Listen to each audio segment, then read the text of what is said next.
All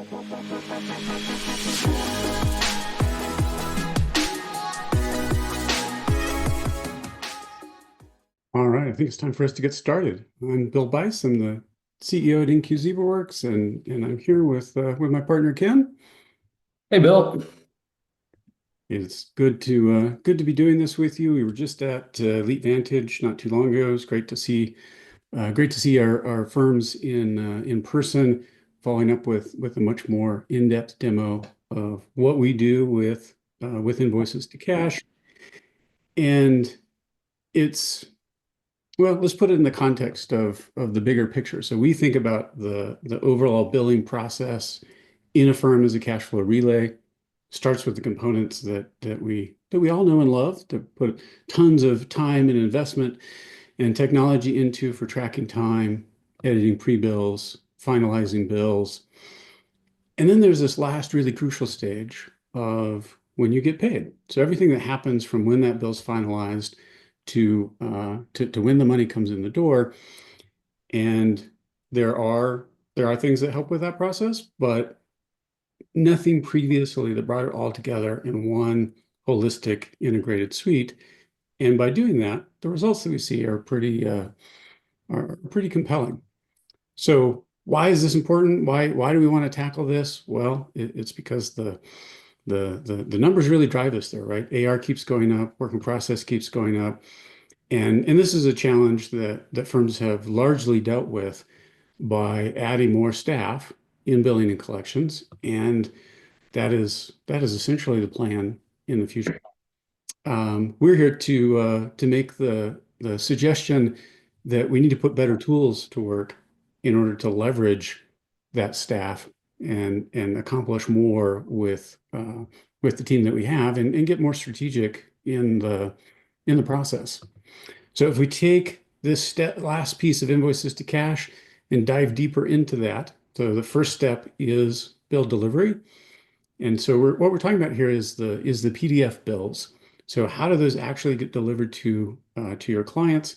And this is all about the exceptions. It's all of the things that are sitting there in the billing instructions or in the spreadsheet or the Word document, of all the things that you have to keep track of in order to do this well and do it right month in and month out, which then leads us to automating AR notices and building workflow automation around this and taking all that manual work out of the process. What we typically see is a 5, 6, 7 day reduction in the billing cycle right out of the gate. Uh, it's really worthwhile. That takes us into centralized follow-up for collections. And then that last really crucial piece, which is where we get paid, just a really amazing experience for clients to have the information that they need and make it very easy for them to pay us, and making this a more collaborative process.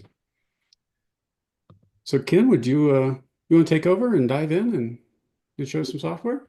Yeah, no, absolutely. Let me replace your share and here we go. So let's see if I can get this hidden there. All right. Thanks for that, Bill. Appreciate the overview. I know some of you have seen this before. The nice thing about that is we're developing new features every single day. So I think even if you've seen it, you'll see some new stuff today. The approach that I like to take is just follow along the kind of that invoices to cash piece, just like Bill's just explained it. What you're looking at right now is a product called BillingQ. BillingQ is a cloud native cloud application that syncs all of your billing data into BillingQ, and it does it on a very frequent basis, as often as every 15 minutes. You have updated information into what you see here. We take all of that information and we organize it similar to your billing system by matters, by billing contacts, and then we add a section called activities. And activities is really important when we talk about invoices to cash, because it's where a lot of that workflow automation is put to work in order to help you get your bills out in a much more intelligent way, follow up on those bills in a really nice way, and then in addition to that, be able to track all that information and just bring transparency and collaboration to the overall process. So if we're following along that, when we finalize bills within the billing system, that's where we take over. So we can pick up on those bills, automatically detect who they need to go to based on how that's set up in the billing system, or how we've helped you to find that in order to be able to go to as many people as you would like. And if you have that centralized to where once you receive pre-bill edits back, you just have the luxury of sending those final bills out, then we're just going to automate that process completely. All of those bills get emailed from who they need to be emailed from. It goes directly out of their Outlook, so it's in their sent items, just like any other email that individual might send. The second alternative to that is something that we call BillQ. So if you need to take a final review of the bills prior to them leaving the firm, just as a biller, right? Or if you have any attorney based on practice area or attorney preference that participates in that kind of final bill delivery process, we can queue those bills up for either the billing department or those individuals. And what it's going to show them is they'll receive a notification that they have bills that they need to approve. What you'll notice is that it automatically goes and selects who this needs to go to, who we're copying within the firm, if we need to blind copy anyone. It's pulled the appropriate email template for this matter.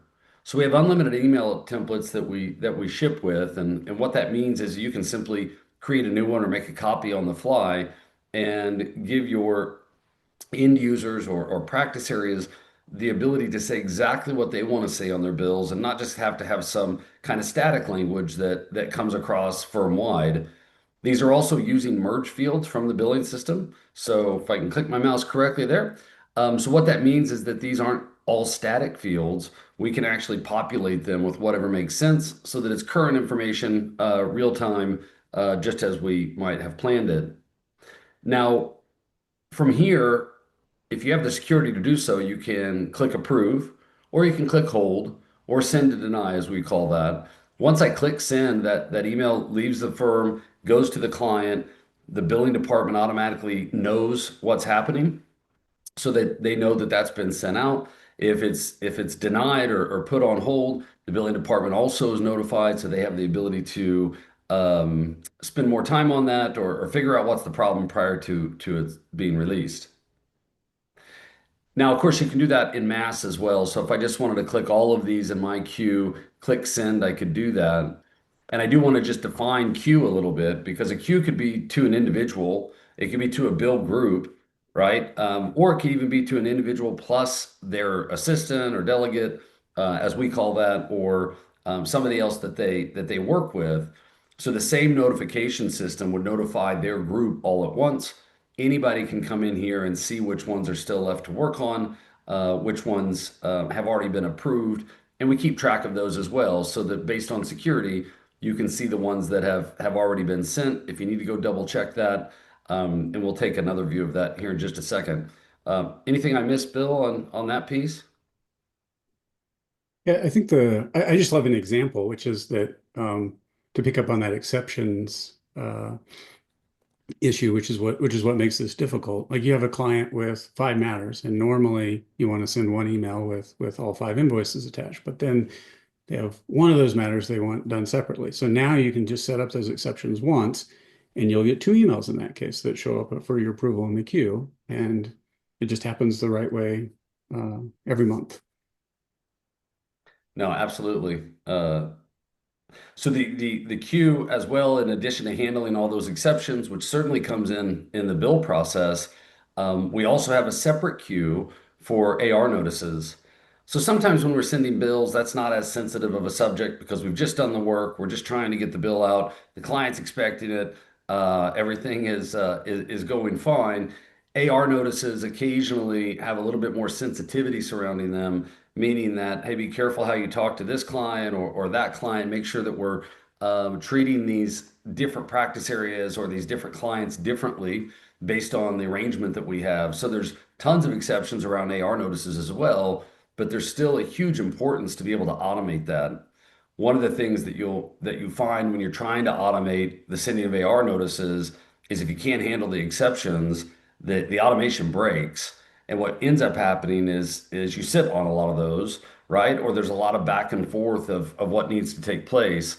What's nice about this is you can have a separate email template, a whole set of separate email templates for your AR notices. Again, those are dynamic fields that can be pulling information that makes the most sense for how they want to speak to their client. You can, of course, edit it on the fly. You can add additional attachments if you need to do that. You can have the same ability to send or deny directly from here. And then if you wanted to pull open the bill or the AR notice that's going out just to double check it or just get the comfort of what's being sent, you have the ability to do that also. At any point, all of these things I can come through and say, for example, pending emails, and let's say I wanted to look at just the bills that need to be sent. I can come through and get a real quick visual from the billing department standpoint of here's all the approvals that are still waiting to be sent. You can see what the aging is on those, and this is just a real kind of basic example. Total number of approvals, the average days old, how many per professional, and so on. Do that for AR notices, for bill notices, just for overall activities that need to be taking place. So a lot kind of continuing the theme of visibility so that we know that we've done the part, but we also know what needs to happen next to actually get that sent over to the client. Yeah, I just love that for oversight. So when you have billing attorneys involved in the process of sending bills, being able to see where, it can be a little frustrating. You generate the bills, you hand them off to the attorney, you don't know what happens to them or to the attorney's assistant. And now you get to keep that oversight. And this also shows what's happening across your billers. So if you have somebody who's out for the day, you can check on what their queue looks like. It's very easy to have somebody else drop in and work on that work on that queue if needed. Yeah, absolutely. So bill queue, AR notice queue, right? And then it is very important to know that you don't have to like the way that we title these. You can change anything that you see over to the left. These are all just customized or tailored folders that will inform the information that you see on the right. So if you have security in which to do so, you can take any of these searches, simply edit them, and then drive all the information you're going to see on the right of your screen and also inform those dashboards so that you can get exactly what you're looking for. So when a biller logs in and they click on My Billing Queue, they're going to see the matters that they're assigned to, and that's they don't have to deal with, like right now we're logged in as an admin, we can see everything. Your individual billers, individual collection professionals may not be that opened up. Certainly, if you have attorneys' assistants who are going in, they literally may see one thing, which is my email queue, and that's the only thing that you let them have access to. I find that really powerful, by the way, for AR notices, just to pick up on where you were going with that, Ken, because that loop of getting AR notices out and just increasing the throughput of the collection activity has such a dramatic impact. And in so many firms, what that process looks like is the collection team, we run an AR report and we go sit down with the billing attorney and go through it with them. And then we prepare the follow-up and then we sit down with the attorney again to actually send those out. We can really compress that cycle even when you have that kind of input and approval process with the attorney by implementing the email queue for AR notices. And we'll get more AR notices out. We're gonna bring more money in the door. Yeah, and what you'll find a lot of times, what we've seen in our firms is they repeat that process of sitting down with the attorney, doing all those steps, even though sometimes that's unnecessary, right? There's always going to be those who want to go through that and have a closer look to it. But there's a lot that can just automatically go out, and so you can eliminate some of those processes when unnecessary. So we've queued up the bills. Let's say we've sent those out. We're looking at the AR. There's a couple of things on AR notices. You saw how we could queue those up very easily.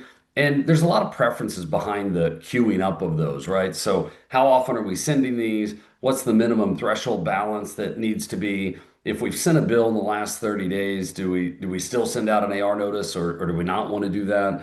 Do we require approval before they go out or they just get to flow automatically? So those are the different preferences that are completely in your control to set so that everybody has kind of the own look and feel and the own workflow that makes the most sense for them. So you can definitely automate them. You sometimes have the instance where on demand might be nice. So if I'm an end user or if I'm somebody in collections and I'm saying, I'm working over 90, maybe I get Anchor Holdings on the phone and they need to see something from me. I can just click one button. It's going to automatically grab who it's coming from and who it's going to, pull the appropriate statement or email rather for that particular AR notice. I can choose which workflow I want to apply and click send.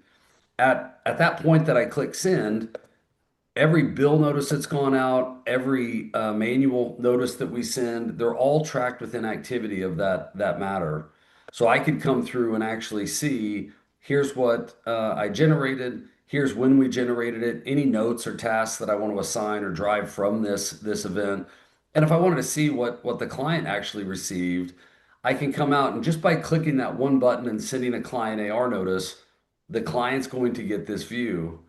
So the first page, obviously, tailorable with your letterhead and look and feel, but basically what it's just showing them is here are all the outstanding invoices, here's the balances, here's what's been paid. The second page will give them a very quick table of contents that they can quickly navigate to what they want to see in more detail. So anything after those first two pages are simply the bills that you sent them originally. So we're not maintaining bill formats. We're not trying to recreate or reinvent the wheel as far as that goes. We're just going to grab those and then bind them together into one PDF. And we're going to do it very quickly so that we can get it in front of the client right away. Any type of activity that's occurring on this matter, whether it be emails that we've saved, whether it be emails that were threaded automatically for us, whether it's tasks, payments, write-offs, all of that's automatically kept and stored within the activity of either a matter or a client. So you have a lot of ability, again, transparency to be able to see what's going on this matter. Now, of course, the client might have that bill in front of them, or they might want to just simply pay the bill. And what that's going to look like is when they go to click on the link that you've included in your AR notices, or click on the link that you've included in your bills, it's going to take them to their own portal. So this is their own payment portal that's either launched from your website if they go out to make an online payment, or if they have the bill in front of them or the link in front of them, they can just click one button and it takes them into this view. What you'll notice is this is highly similar to the statement of account that we just looked at, showing all the previous bills, any with balances on them. You can see that in this instance, I have the ability to download this bill. If I forgot which one I really wanted to pay, I can pull that view up directly from here. So I don't have to go back to my email in order to see that. In fact, I can just click make payment at this point as well. We're wanting it to make it very easy for your clients to be able to pay. Now, we've made the assumption that they want to just clear their balance. Of course, that's not always the case. So they can come through and put in, the amount that they want to pay, or if it's whatever it might be, and it will just start paying the oldest invoices first and then tallying those up for them. Or they could come through and just say, hey, let's not pay those, but I want to pay these last three.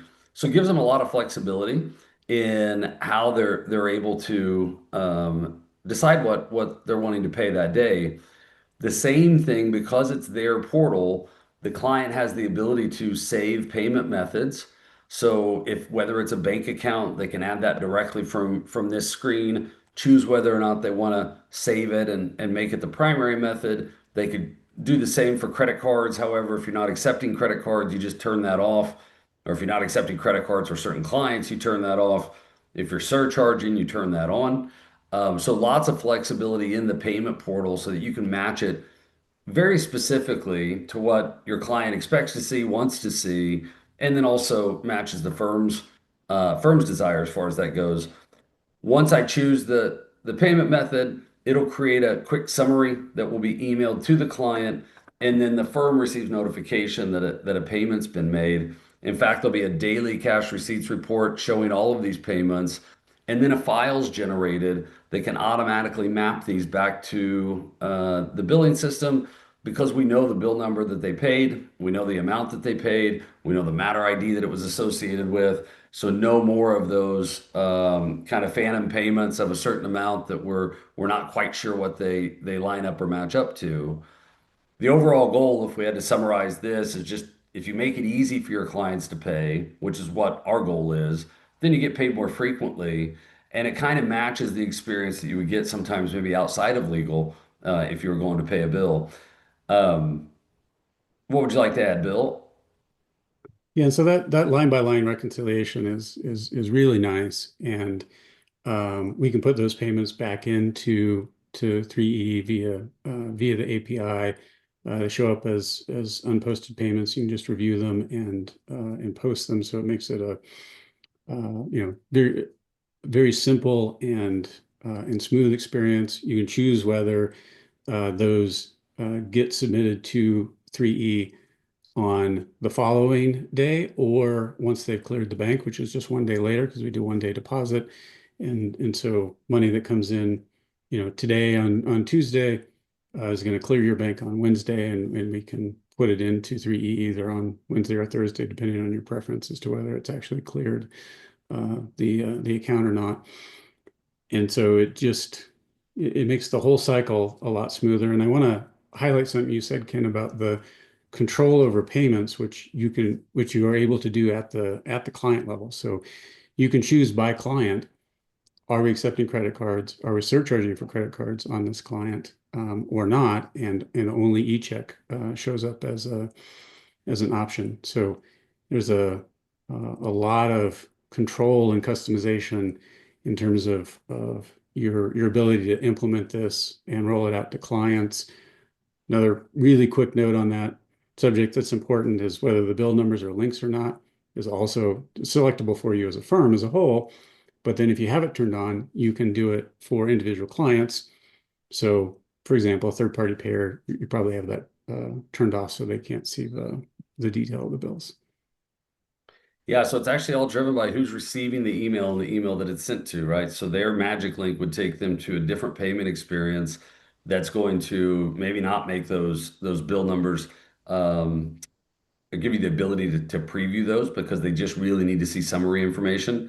So being flexible in those payment portals remains extremely important. The links are also kind of cool because you can track which links are being clicked on, right? And which ones are being paid after they're clicked on and which ones aren't, which is sometimes, especially for AR and collections, a great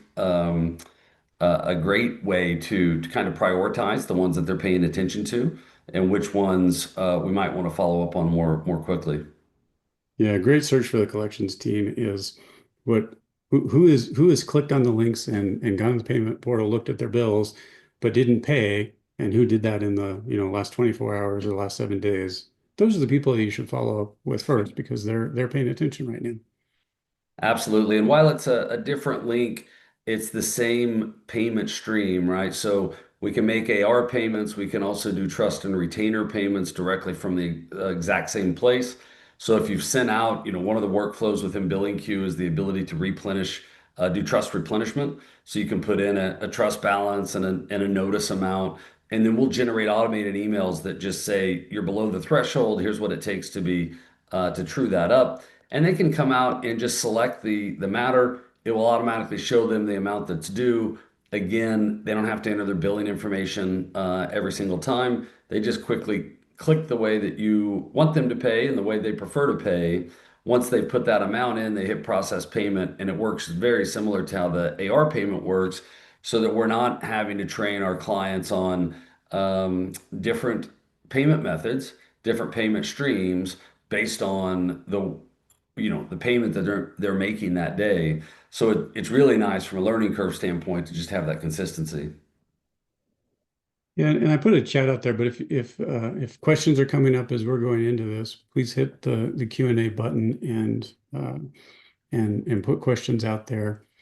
One more quick thing I'll highlight. You talked to Ken about how we're doing the math for them. So one reason that's really important is it means you're not going to get overpayments because the client can only pay actual invoices that are showing up here. Great point. just another problem that's lovely to not have to deal with. Great. So now we're back in BillingQ. When we come into BillingQ, a couple of quick things to highlight. We expose all the tools to you. So we're of course going to pick up on the firm's defaults so that when you've decided that here's our standard bill workflow, it's just going to automatically filter down. All the security of 3E automatically is inherently tracked in BillingQ, so you don't have to come through and manually manage that. But we can come through and override the defaults at any time just by choosing the workflow that we want to use for this matter or for a particular client. So you could have some that say, hey, never send AR notices. And you would just come over to that AR notice workflow and say, don't send, although every 60 days is the firm's standard. So lots of control over that. We can automatically send these links out. You can see this is where the trust workflow was as well. What you'll notice too is directly within the matter, you can get more detailed inquiry information. And this is more of a kind of a collections preference, right? So I'm coming through, I know this is over 90. I can come through and see what that aging looks like. If we're continuing to work on this, even though we have aging over 90, get a quick billing and payment history on the matter. And then maybe there's more to the story. So if I wanted to go roll that up at the client level or the billing contact level, I could come through and do that as well and see if you summarize all those matters together, you get a more complete kind of full story. So sometimes when we're doing collection efforts, it's fine to know that they're over 90 in a summary view, but if you could provide that extra level of detail without having to question or go back and forth, that's nice as well. Yeah, so we have a question about when you have a client who has different client numbers, can they get to all of those?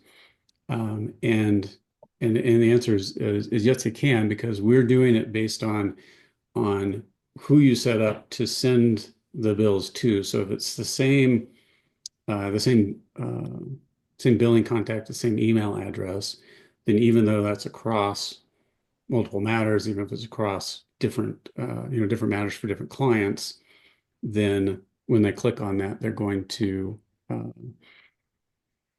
to see the full list of invoices that they have outstanding, because those are the bills that were sent to that billing contact, which is why we talk about billing contacts instead of clients. It's for exactly that reason. And so when we go into billing contacts, then um, then we're totaling that up across all of the things that we're sending them bills for. So if the contact's different across, and this can be true within one client. We have one client, large company, multiple departments, and 10 matters are going to this billing contact, and 5 matters are going to this billing contact. Um, it could be that we have a shared email address across all 15 of those, could be ap@company.com, and then individual email addresses that are separate for those departments. And so we track all of the differences between who you're sending those emails to, so that department head for those 10 matters, plus it's also being sent to the AP department versus somebody in a different department. And it's when you dive into those kind of details that you realize that doing bill delivery well and the client portal experience well is it's a little more challenging than it appears just on the surface level.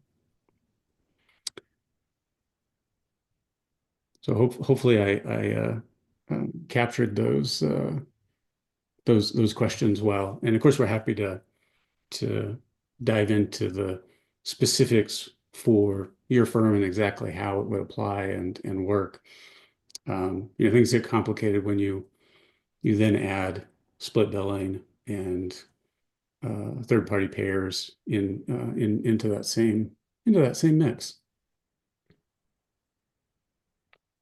No, absolutely. So there's lots more under the hood Here, usually when you go under the hood, if you will, it's a little bit more firm specific, but you can dive into security. So in addition to the inherent, the security that we inherit directly from 3E, we've got additional layers on top of that. And sometimes it's not even because the information's sensitive, it's just because of the preferences or ease of use or the learning curve. If we can just only show or reveal the things that are important to that person, then it makes it a really streamlined experience.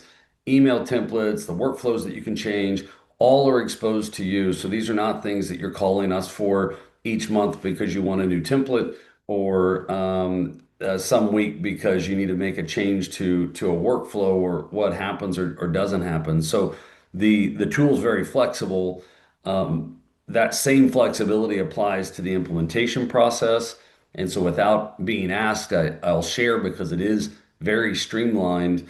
If you've gone through a billing conversion before, which is kind of what my background was, so I was with Elite for roughly 18 years, ProLaw before that, and so I dealt with that quite a bit. This is nothing like that. In fact, the initial sync of the data, takes a 3 hours or so. We have that data automatically flowing across, and you can see your data within BillingQ. And then the overall implementation, albeit 30 to 40 days from start to finish, and mainly because of just coordinating schedules back and forth. The overall lift on the firm side is usually around 15 hours, and that would include training, looking at the data, doing that initial sync, and so on. So it's a really light touch implementation, which after having sold and represented for implementations that take 12 and 18 months, taking 30 days is a nice change of pace.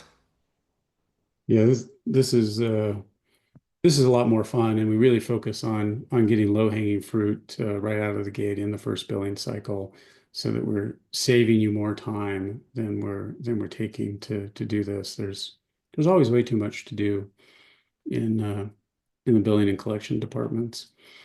Another question that I'm glad that came in because it really highlights. So the question is what do we do relative to e-billing? And that brings up just a great subject. So the bill delivery is all about PDF bills. You're submitting your e-bills through EBH. Where we kick in for e-billing is for all of the e-billing that applies in the collection process. So any of the times that you're still doing collection follow-up and AR notices around e-billing, well, we're capturing all of the firm's AR, not just for PDF bills, but the entire process. And we can do that as if you're running ARCs, for example, we can do it as a complement to ARCs and add automation for the AR notices, or we can be the full collections system as part of a holistic approach to invoices to cash. And so that has a really great impact on the e-billing side for collections also. And Yeah, just because absolutely. it's so important, again, I'm gonna highlight one of the things you talked about with one of the things you have complete control over is email templates.